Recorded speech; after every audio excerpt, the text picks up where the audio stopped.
Matthew chapter 13. That same day, Jesus left the house and sat down by the Sea of Galilee.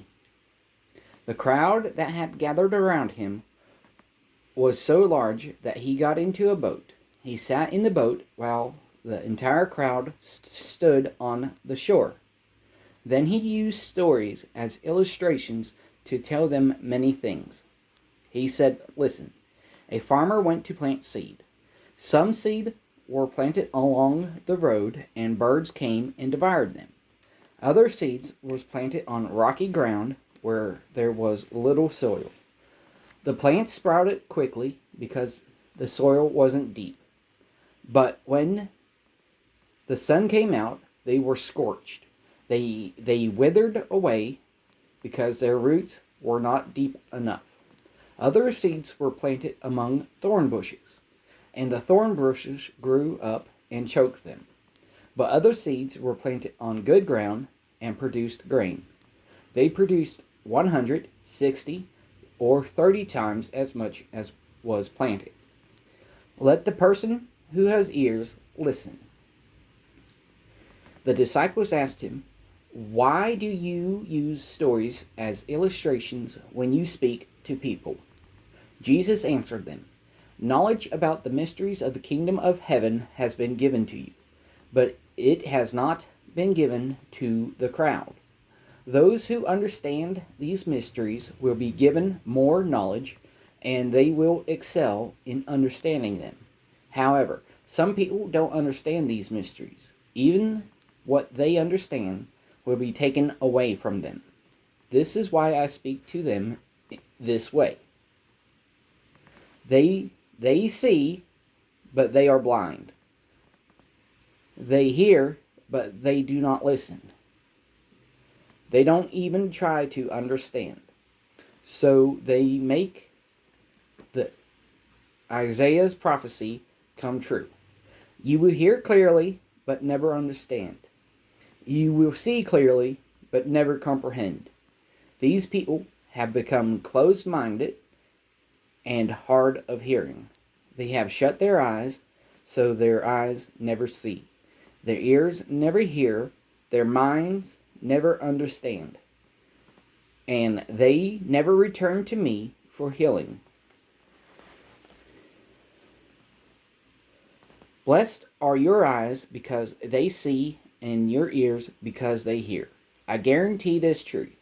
Many prophets and many of God's people longed to see what you see, but didn't see it, to hear what you hear, but did not hear it. Listen to what the story about the farmer means. Someone hears the word about the kingdom, but does not understand it. The evil one comes at once and snatches away what was planted in him. This is what the seed planted along the road illustrates. The seed planted on rocky ground is the person who hears the word and accepts it at once with joy. Since he does not have any root, he lasts only a little while. When suffering or persecution comes along because of the word, he immediately falls from faith. The seed planted among the thorn bushes is another person who hears the word, but the worries of life and the deceitful pleasures of riches chokes the world so that it can't produce anything. But the seed planted on good ground is the person who hears and understands the word. This produces crops. They produce 160 or 30 times as much as was planted. Jesus used another illustration. He said, "The kingdom of heaven is like a man who planted good seed in his field. But while people were asleep, his enemy planted weeds in the wheat field and went away. When the wheat came up and formed kernels, weeds appeared. The owner's workers came to him and asked, 'Sir, did you not plant good seed in your field? Where did the seeds come from?' He told them, An enemy has done this. His workers asked him, "Do you want us to pull the weeds?" He replied, "No. If you pulled out the weeds, you may pull out the wheat with them. Let both grow together until the harvest, when the grain is cut. I will tell the workers to gather the weed first and tie them into bundles to be burnt, but I'll have them bring the wheat into my barn." Jesus used another illustration. He said, "The kingdom of heaven is like a mustard seed that someone planted in a field. It's one of the smallest seeds. However, when it grows, it is taller than the garden plants. It becomes a tree that is large enough for birds to nest in its branches." He used another illustration. The kingdom of heaven is like the yeast that a woman mixed into a large amount of flour until the yeast worked its way through all the dough. Jesus used another illustration to tell the crowd all these things. He did not tell them anything without illustrating it with a story. So what the prophet had said came true. "I will open my mouth to illustrate points. I will tell what has been hidden since the world was made." When Jesus had sent the people away, he went into the house. His disciples came to him and said, "Explain what the illustration of the weeds in the field mean." He answered, "The one who planted the good seed is the Son of Man. The field is the world. The good seed are those who belong to the kingdom. The weeds are those who belong to the evil one. The enemy who planted them is the devil. The harvest is the end of the world. The workers are angels. Just as weeds are gathered and burned, so it will be at the ends of time. The Son of Man will send his angels. They will gather everything in his kingdom that causes people to sin and everyone who does evil. The angel will throw them into a blazing furnace. People will cry and be in extreme pain there. Then the people who have God's approval will shine like the sun in their Father's kingdom. Let the person who has ears listen. The kingdom of heaven is like a treasure buried in a field. When a man discovers it, he buries it again.